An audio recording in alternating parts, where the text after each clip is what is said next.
বর্তমান উপদেষ্টা সাহেব ওনার বাড়ি এই যশোরে, আমি এই যশোরের তিনি যশোরের সন্তান হিসেবে তার কাছে আমি আকুল আবেদন করব যেন এই ট্রাভেল এজেন্সি বিরোধী, ব্যবসায়ী বিরোধী কোনো আইন যাতে না পাস হয় সেই পদক্ষেপ তিনি নেবেন।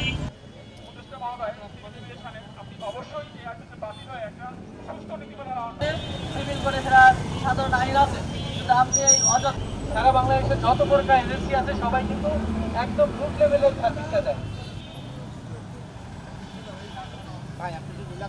যশোর এবং খুলনার যত ট্রাভেল এজেন্সি আছেন সবাই আজকে এখানে উপস্থিত হয়েছেন এগেনস্ট অফ দ্য ব্ল্যাক ল। এই আইনটা পাস করতে যাচ্ছে এরকম যে বেসিক্যালি কয়েকটা ধারা B2B বন্ধ করতে হবে, দ্বিতীয়ত হচ্ছে আপনার মালিকানা পরিবর্তন করা যাবে না, তৃতীয়ত হচ্ছে 10 লক্ষ টাকা এবং 3 বছরের জেল উইদাউট এনি আপনার আপনার পক্ষ থেকে কোনো ধরনের আপিল করা যাবে না, চতুর্থত একই প্রিমিসিসে আপনার রিক্রুটিং এজেন্সি রাখা যাবে না।